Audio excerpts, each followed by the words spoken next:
Salute, man. Nocturnal thoughts. Wow, what's happening? So, I was listening to the Porterway podcast last night. Unfortunately, I'm not a fan of the Porterway podcast. I shouldn't say that. I'm not a fan, but I don't have anything to say to say. I'm trying to give it a fair shake. Put it like that. You know what I'm saying? So far, here and there I can watch it, but I can't consistently listen to a whole Porterway podcast, video or whatever. But I was doing my best to force myself to listen to the Porterway podcast, see if it was going to formulate some nocturnal thoughts, you know what I'm saying? And it did. So salute to the Sean Porter and Ant with 2 T's. They said that they still feel like the fight between Terrence Bud Crawford and Errol Spence is still going to go down at 154 later this year. Will it still be the same? Yeah, it'll still be the same. It just won't be for undisputed, and it won't be for the belts. But people still really want to see that fight. And I agree and I disagree. People going to want to see that fight, yeah. But it will not be the same if it's not at the welterweight for undisputed, in my opinion. It's not the same now, to be honest, because I feel like it's over-marinated. I feel like the perfect timing to have had that fight would have been now. Like, it should already be in the past. It should have happened at the end of 22 or right at the beginning of 2023. Anything past that is just done as far as the being at the peak of where it could have been. So I'm looking at like fights that happen between guys. It's too late, but they turn into like grudge matches. You know what I'm saying? So people still want to see them. Like people still wanted to see Kell Brook versus Amir Khan, right? That happened way after it should happen. Mike Tyson versus Evander Holyfield.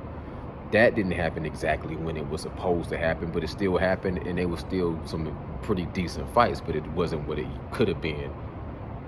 Deontay Wilder versus Anthony Joshua. That fight can happen right now. It'll still be a big fight, but it won't be like it could have been when they was both undefeated, and it would have been for undisputed heavyweight champion of the world.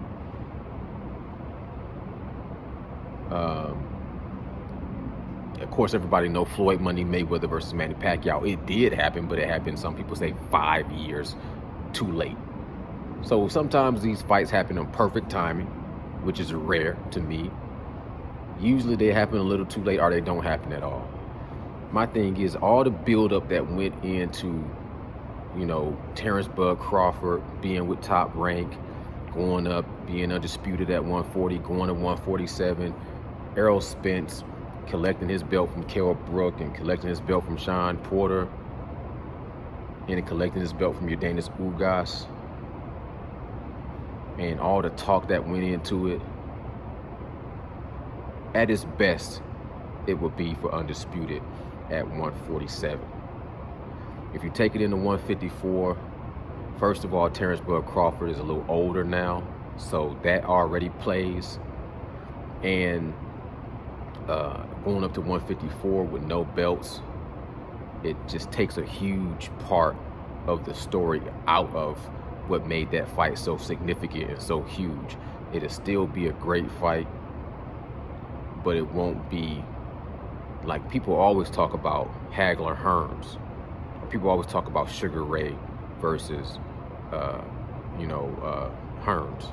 But you don't hear a lot of people talking about Sugar Ray versus Hagler because the timing was a little different. You know what I'm saying? But I would still love to see the fight anytime, but it'd be a grudge match, and it won't, no matter, like, if they fought at 154, it's going to give people a lot of bragging rights for who they thought would win, but it still will come with some kind of a asterisk by it, because you can always be able to say, if it would have happened then, if it would have been for that, if it would have been this time, if it would have been for this weight, if it would have been for the belts, if it would have been for that, it's always going to be some kind of a asterisk by that victory now. Just like No matter what people say, Mayweather beat Manny Pacquiao, people always gonna be able to argue one way or another way that, well, he didn't fight Manny Pacquiao when he was supposed to, so therefore that victory don't count the way it could have counted.